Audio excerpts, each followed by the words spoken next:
How do you like to finish the college basketball season paying under $30 per week? Between now and Selection Sunday on March 12th, there's still tons of regular season college basketball action to go. Plus, all of the conference tournaments and Wager Talk and Sports Memo are announcing their March Madness Bonanza special that will include the rest of the college basketball regular season, conference tournaments, NCAA tournament through the national championship, and any plays released in the NIT or CBI tournaments. That's right, from Monday, February 27th through Monday, April 3rd, there are 5 full weeks of hoops action, which breaks down to under $30 per week. Sign up for this promotion now on your favorite handicapper's homepage and get the rest of the college basketball season through the national championship in Houston on Monday, April 3rd, plus all non-March Madness tourneys, including the NIT and CBI, all for only $149. That's under $5 a day for one of the best betting experiences in sports. Some call March Madness the most exciting time in sports betting, so act fast as the March Madness Bonanza special is only available for a limited time. Grab your favorite college basketball handicapper, or perhaps add 2 or 3 college hoops experts to make this March Madness not only exciting, but also profitable. No coupon is needed, just head to the homepage of the handicapper of choice and lock the $149 price in now. As the earlier you sign up, the more days you receive.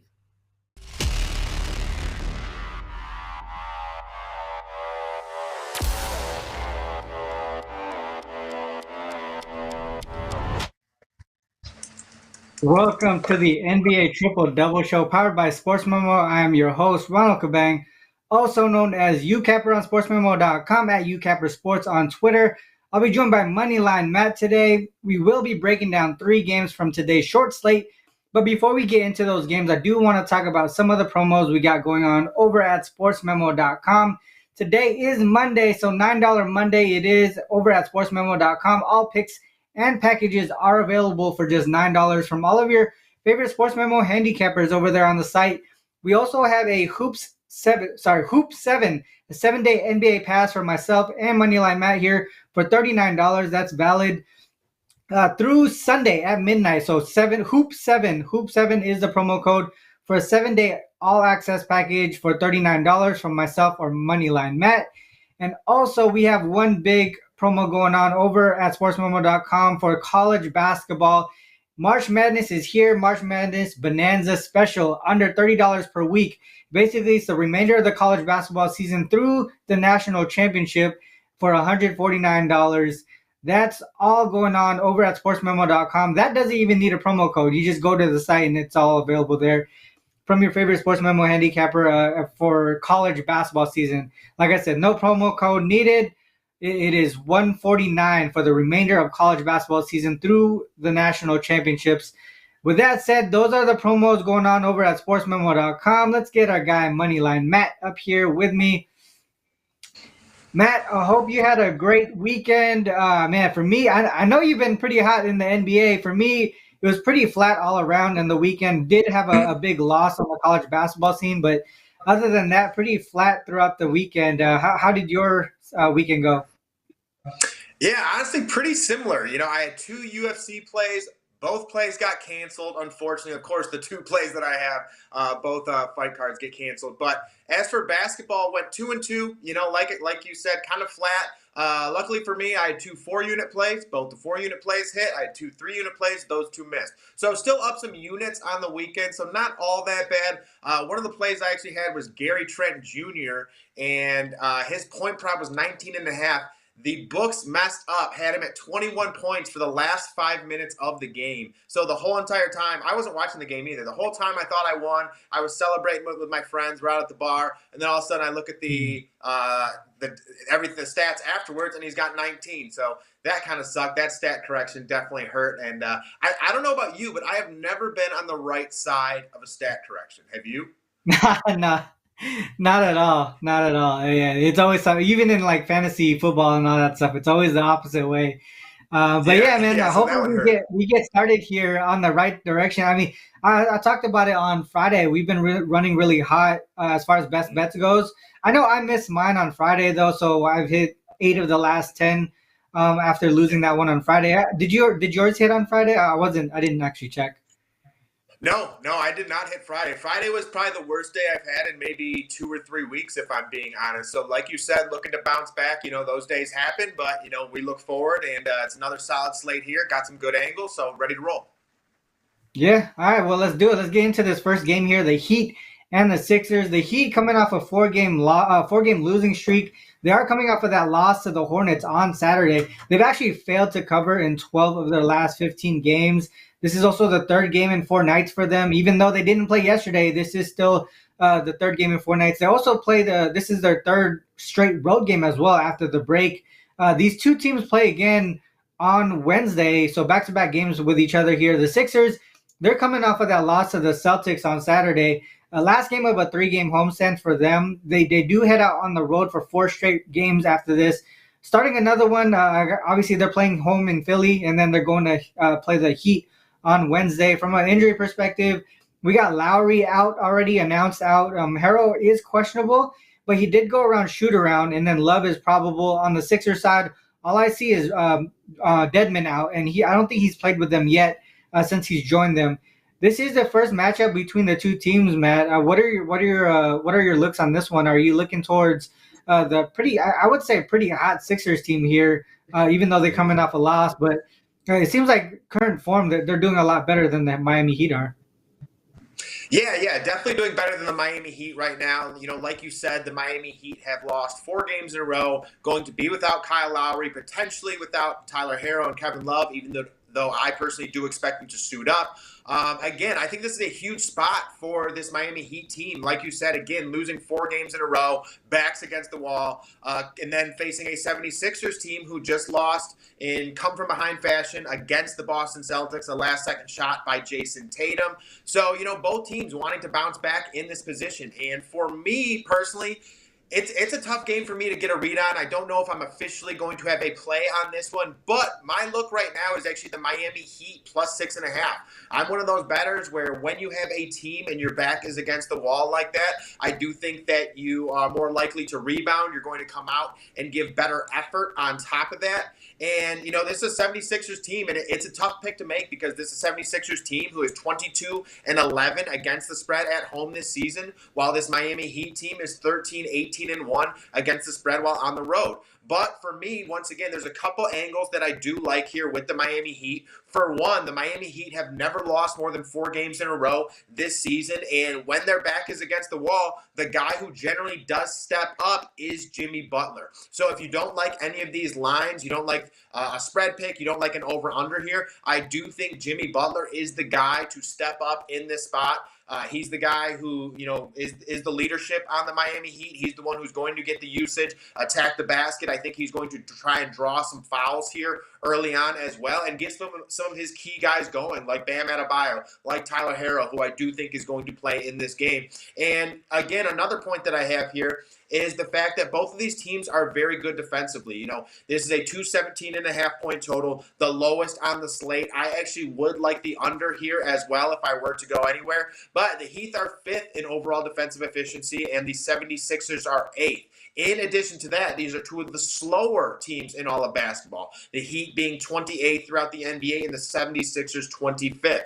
So again, I think when you're 2 teams that are that good defensively, you're 2 teams who run a slower style of basketball as well, I think 6.5 is actually a good amount of points that you have to cover if you're the Philadelphia 76ers. And from the Heat, again, this is a team that has lost 4 games in a row. I expect them to be scrappy coming in. I expect them to play very hard. I expect them to play very hard on defense on top of that. So for me, when it's 6.5 there, I'm going to side with that team who has their backs against the wall. Again, a slower style pace of game, a bigger style of spread. So for me, it's going to be the Heat here. Don't know if this will be an official play. Not that confident on this one.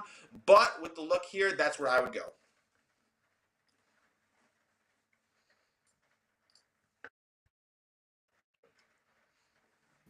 Typically, we tend to agree on the show here, but this is the one that I feel like I'll be going the opposite here. I do like the Sixers in this spot here. I think really has to do a lot with momentum, and I think the momentum is going on opposite directions. I know the Sixers are coming off of that loss from the Celtics, but the Celtics are a tough team to beat in general. Not only just for them, their Celtics are number 1 in the East for a reason, right? But from a trend perspective, I'm seeing a lot of things pointing towards the Sixers side as well. If we look at them at home, they're probably one of the better teams at home in general. 21-7 straight up, 18-10 ATS as home favorites. if you include that they're playing against a team with a winning record, they're 12-0 straight up, 10-2 ATS. It doesn't include that game against the Celtics because they ended up being dogs in that game. But I was looking specifically as home favorites in the spot for the Sixers. On the opposite side, you see the Heat who've really been struggling offensively lately. If you look at their last 10 games, they're actually third in the league in offensive rating. And if you look at some of the trends as well, 4-11 straight up, 6-9 ATS as road dogs. And if you include that they're playing against a team with a winning record of 60% or more, they're 1-4 straight up and against the spread in those spots. So I like to look at how teams play against similar teams, right? Like, do they play up against opponents who have a higher record or play down to their opponents? And it seems like they don't do well against these teams that are actually top of the league, especially in the East. If you look at a couple other things too, they're playing on the first leg of playing the back-to-back against each other, right? Not back-to-back nights, but playing the same team twice in a row. In that first leg of those back-to-back games against the same opponent, they're 1-3-1 against the spread versus those teams, and the one loss was actually the 4-1 straight up, and that one straight up loss was them as road dogs, which is the same situation they are in today. So for me, a lot of things are pointing towards the Sixers side here. But I do agree, if anyone's gonna put up points or do well, it would be Butler on that side. Harrow did, like I mentioned, he went through shoot around, but he was questionable to begin with. And I believe if he's going to play hobbled, I would think that would actually hurt them a little bit more than help them. True. Obviously, he's a threat on the court. It's just to come back in that first game against a team of this caliber, the Sixers, it might be a way to. I don't know. It might affect the line. I already see it coming down to 5.5. Matt, I know you mentioned 6.5 in your breakdown, but I think the news of Harrow just going through shoot around moved the line already. So we'll see where the line ends up here. But like I said, a lot of things are pointing towards, for me, the Sixers side here. Let's move on to this next one. We do have the Celtics and the Knicks as the next game here. Celtics, they have won 7 of the last 8 games. The Knicks, they've won 7 of the last 8 games too. So both teams really playing well right now. The Celtics coming off of a game where they had to come from behind. I was just talking about the Sixers here, but they had to come from behind at half to get the win there. They won on a Sixers on a Tatum 3-pointer. This is the last of a 3-game road trip. They do have the Cavs on deck, possible look ahead there, but the Knicks is another team that you really can't I would say not overlook here, because Knicks are putting their effort into to make it into the playoffs here as well. This is a 3rd game in 4 nights for them, 2nd of a 3-game homestand. They do have the Nets on deck. Jaylen Brown is out for the Celtics here. Derek White, I see, is probable. On the Knicks side, I don't see any injuries at all. They have split the season series 1-1, with the road teams winning and covering both times. The Knicks won the last one in OT, 120-117. To me, this seems like a really tight matchup here. I don't know where to look from a side perspective. What are your thoughts on this one, Matt?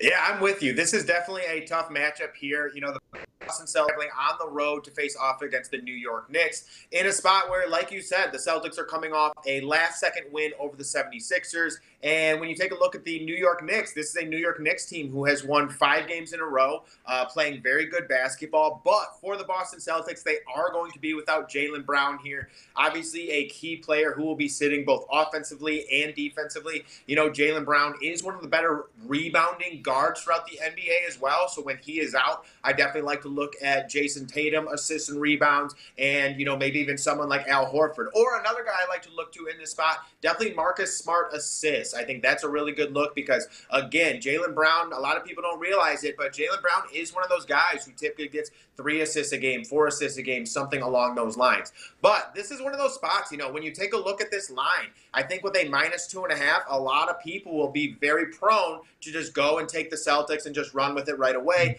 I personally don't think it's that easy. And for me, I'm actually siding with the New York Knicks with the +2.5 in this spot. when looking at these two teams, I do think that there are some mismatches that the New York Knicks can definitely exploit. Again, being without Jaylen Brown is one of them. But with Julius Randle, Julius Randle in this spot is going to be matched up with Al Horford. So if you've watched Julius Randle as of late, he's actually one of the hotter players throughout the NBA. He's very aggressive in attacking the basket. And when he gets his shot going, he's a very dangerous player. And I think this could be one of those games where he gets up, where he plays very well against this Celtics team. In addition to that, outside of just Julius Randle, someone else who's been playing very good is actually Quentin Grimes. Quentin Grimes has been knocking down his three-point shots. He's a solid defender on top of that, So without Jaylen Brown, he's going to be matched up with either a Marcus Smart or a Derek White if Derek White comes in and starts in this game. So again, I think someone like him is very key in this spot. And for the New York Knicks here, I think their number one goal is don't let Jason Tatum kill us. And even though I do think Tatum is going to go out, he's going to have a very good game, I just don't think it's going to be enough for this Knicks squad when facing this New York Knicks team. For the Boston Celtics, they do have their depth, but without having someone like Jaylen Brown going on the road to face off against the New York Knicks, who they've become a very tough team. Their starting unit is just as good as their secondary unit. Their secondary unit comes in with guys like Isaiah Quickly, and they're playing very good basketball as well. So for me, I'm actually going to be backing the New York Knicks here. The trends do kind of go in opposite directions, but not to that much. The Knicks are 12-16-1 against the spread while at home, and the Celtics are 14-14-1 while on the road. And again, I think this is a close spread for a reason. I think a lot of people are going to be jumping on the Boston Celtics here. But again, I don't think it's that easy. And I'll actually be going with the New York Knicks plus 2.5. Or, if you're going to take the plus 2.5, you might as well just take the money line here, because I do think the Knicks win this one outright. Yeah, I think that's a good point that you brought up. A lot of things are pointing towards the Knicks for me as well. Also to the under a little bit too. If I'm looking at trends here on the Celtics side, 16-8-1 to the under as road favorites like they are today. From a spread perspective, we talk about the revenge angle here on the show. And one of the things that I noticed is that some teams do well in the revenge angle and some teams don't. And the Celtics are one of those teams that struggle. They are 5-4 straight up, but 0-9 against the spread so far this season in revenge games. They're failing to cover by 5.5 points, more than 5.5 points actually, in those 9 games. They're also 6-3 to the under. So another thing that really kind of supports the under. They're on the Knicks side. Knicks are 4-3 straight up, 4-2-1 against the spread, 5-2 to the under as home dogs versus conference opponents here. And obviously being a home dog in a situation here where the Knicks, I feel like, are in the middle of the pack as far as the on the Eastern Conference. So they're only dogs to top tier teams. If we look at the last 3 instances as home dogs, they won outright in all 3. They beat the Cavs, Heat, and the Sixers in those spots there. So I can definitely see them beating the Celtics here. If we look at the last 10 games, they are the 4th in defensive rating. 4th in offensive rating. You mentioned Randle playing really well offensively, and he's a big part of that. They are right behind the Celtics, who are 3rd in offensive rating. Both teams are bottom 5 in pace at the same time, so that kind of bodes well for the under. And then there's only a 1 to 2 point gap in that defensive rating in that same time frame, that 10 game time frame. So I feel like it's really closer than a lot of people think, like you mentioned. I wish I would have been able to get it at the 5.5 open, but I do see it, like you said, 2.5 right now. I don't think I can back the Celtics here. I can only look towards the Knicks in this spot, even though the line kind of got away from me. I still would lean that way. I also would lean towards the under in this one. Let's move on to the last game here. We do have the Magic and the Pelicans, last game on the board. Magic are 25-36 on the season, coming off of that outright loss to the Pacers at home. They failed to cover in 3 in a row now. First of a 3-game road trip following 2 straight home games for them. So weird travel spot there. Pelicans, they're 30-31 on the season, despite being 4-14 in their last 18 games. So really, if we're looking at current form, they're really one of the teams that have been struggling the most lately.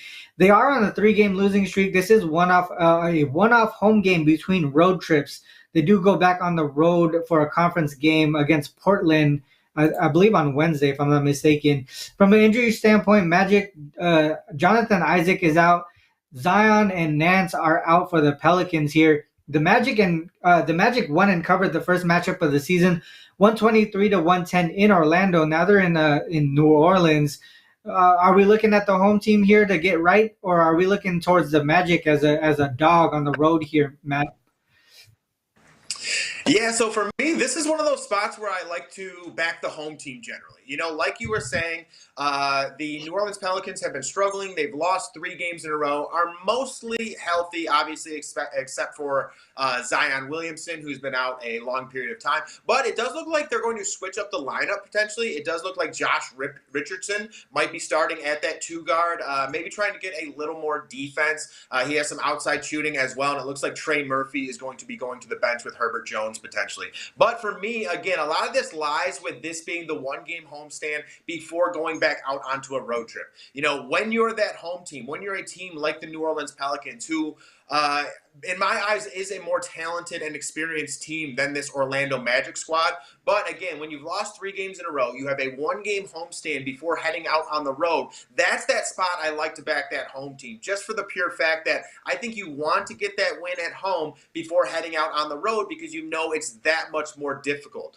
Again, this is a spot too with Brandon Ingram. I think Brandon Ingram goes out and has a very good game. I believe his point prop is 23.5 or 24.5 today.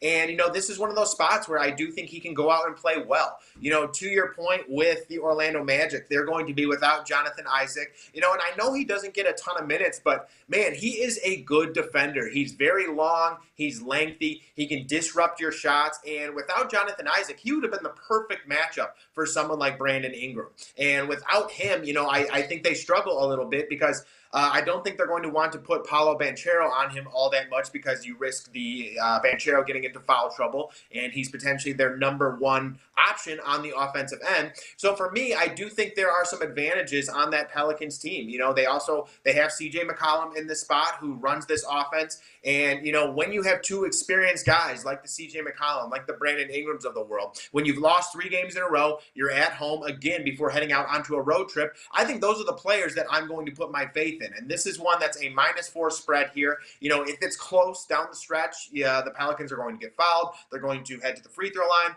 And majority of the time, the guys that are going to be shooting that is CJ McCollum or Brandon Ingram, 2 very good free throw shooters, both above 85% on the season. So for me, I'm actually going to be looking with the New Orleans Pelicans here. I like this Orlando Magic squad. I think they're scrappy. I think there's one of those teams that are low-key, can go under the radar and cover spreads. I just don't think this is the spot. More signs are pointing to the New Orleans Pelicans for me, so that's what I'm going to back here. Matt, this is another one we're going to be disagreeing on here, but I don't know if I'm going to be betting it, but I do lean towards the Magic here. Also lean towards the under. One thing that I was looking at here is really the Pelicans lately. If we look at their last, I looked at the last 18 games specifically, because they were on this really bad streak here. I mentioned earlier 4-14 in the last 18 games straight up, right? Offensively, they've gone under their team total in 14 of those games as well. They're really struggling in that spot. And if we look at them against non-conference opponents, they're averaging just 106 per game, allowing 117.5 per game. That's a big gap in these non-conference games here for the Pelicans. And on the other side, for the Magic, I feel like they do have the length, even without Isaac. I know Isaac. I do like Isaac. I think he's a very a versatile player for that squad. But they already had so much length even before he came back. I feel like they do have what it takes to match up well against this New Orleans team, and that's probably why they won and covered that first matchup of the season as well. From a trend perspective, if we look at them and the Magic as non-conference road dogs, this is a spot that you do want to back them. 6-2-1 ATS in those games, averaging close to 113, allowing 115. So they are losing, but at the number at 4, right? We're looking at a gap of 2 points here. So some of those numbers are saying it should be around +2 instead of +4. Another thing that's looking at a +2 is them as road dogs following a home game. So then that travel spot off a home game into a road dog situation, 7-2-2 ATS. Also 8-3 to the under in that spot. So that does also support the under. But in those 11 games there, averaging 108 per game, allowing 110 per game. Like I said, there's that gap of about 2 points average. So for me, at this number here, I would say the Magic would be the way that I'd lean, and also to the under. I do like the under there. it seems like the numbers going the opposite way. It opened at 220 and a half, 227 now. I know you mentioned you kind of lean towards the Pelicans, Matt, but do you have a look towards the total on this one? If I were to look towards the total in this one, honestly, this is a game I do not have a great read on. The game that I was actually most hip on was probably the Hornets and Pistons. You know how I am. I love betting the Hornets. That's a team I always feel like I have a good read on for the most part. So for that one, that's kind of the game that I'm going to look to, and that's going to be the game that I have over on SportsMemo. My best bet as well. I feel very good about my best bet. That's from the Celtics and Knicks game. But for this Pelicans Magic game, honestly, this was a tougher read for me. You know how I am about the props. I really liked Brandon Ingram today with that matchup against Franz Wagner, most likely against Franz Wagner. But that's the spot that I was actually kind of circling in this game, was going to be Brandon Ingram. For the total, I'll be honest, I don't have a great look on it.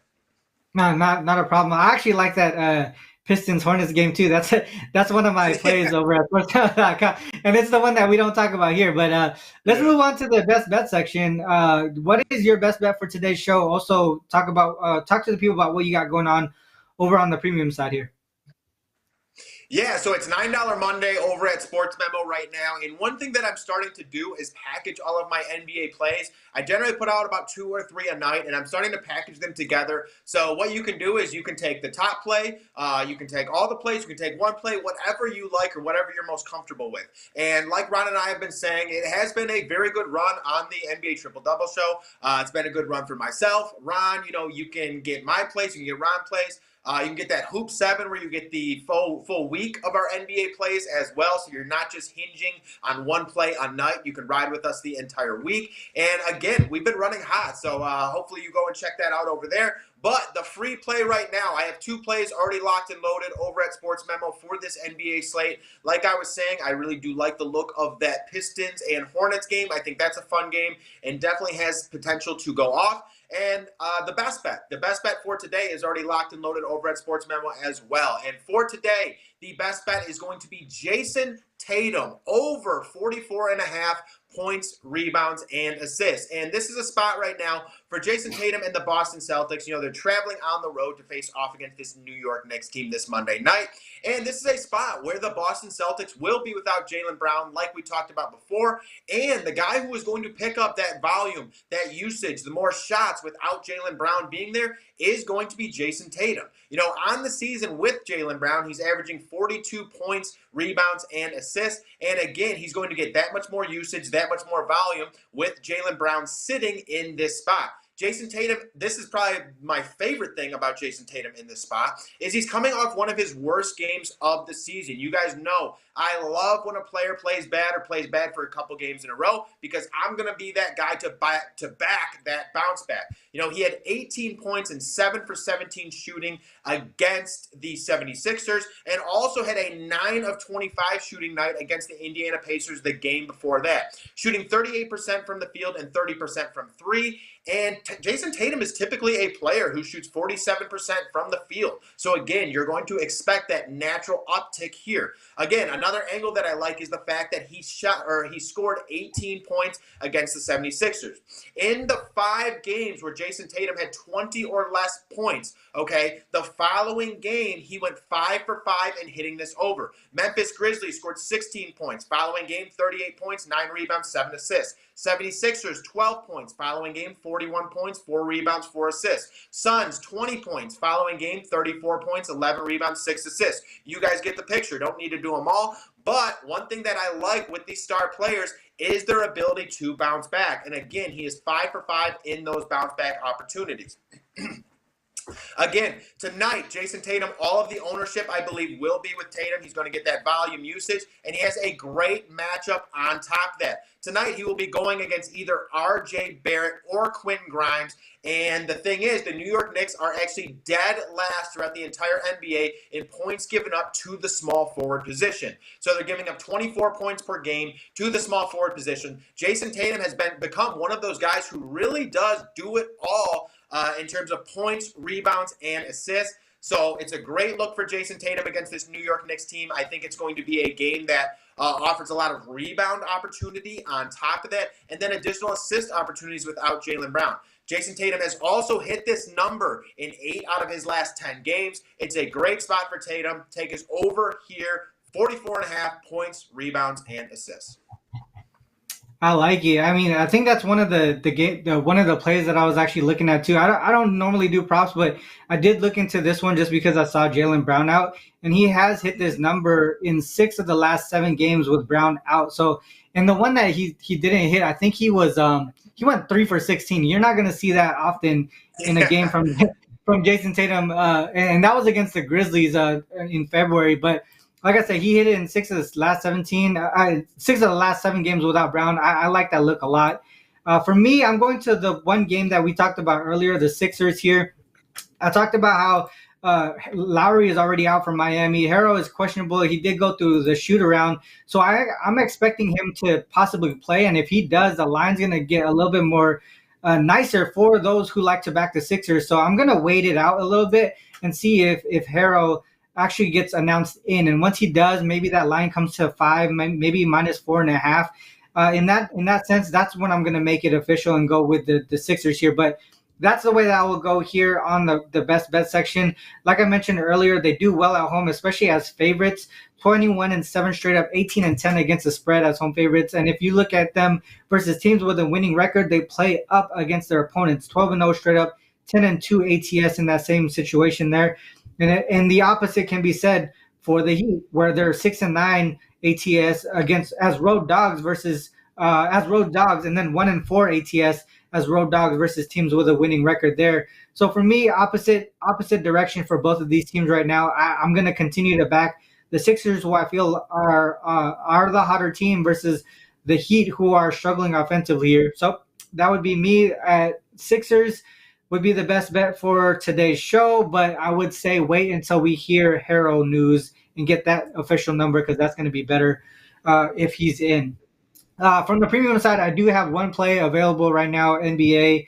It is on that Hornets and Pistons game that we said that both myself and Matt liked. But with that said, man, Matt, hopefully we get this week on in the right note, because we ended a Friday on a bad note. But overall, man, the last 3 or 4 weeks now, we've been on a good run with our best bets. Yeah. So hopefully we get back on the right direction here. Once again, we got promo codes. I mean, Hoop7 for myself and Moneyline Matt, 7-day all access package at NBA. Today is Monday. $9 Monday is over at SportsMemo.com. All picks and packages from everybody over on the website for just $9 there, and also the college basketball bonanza, the 149 for the remainder of the college basketball season. That does include the national championship game as well. So all the way through for the rest of the college basketball season, 149. With that said, Wednesday is our next show. I believe we're going to have Jeff Michaels in the building with us. Same time, 10 a.m. Pacific Standard on the same channel here. Make sure you hit the like and subscribe button before you go. Till then, guys, good luck with all your action. Peace. How do you like to finish the college basketball season paying under $30 per week? Between now and Selection Sunday on March 12th, there's still tons of regular season college basketball action to go. Plus, all of the conference tournaments and Wager Talk and Sports Memo are announcing their March Madness Bonanza special that will include the rest of the college basketball regular season, conference tournaments, NCAA tournament through the national championship, and any plays released in the NIT or CBI tournaments.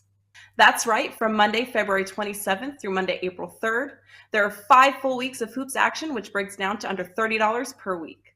Sign up for this promotion now on your favorite handicapper's homepage and get the rest of the college basketball season through the national championship in Houston on Monday, April 3rd, plus all non-March Madness tourneys, including the NIT and CBI, all for only $149. That's under $5 a day for one of the best betting experiences in sports.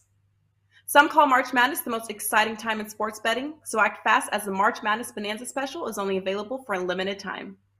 Grab your favorite college basketball handicapper, or perhaps add 2 or 3 college hoops experts to make this March Madness not only exciting, but also profitable.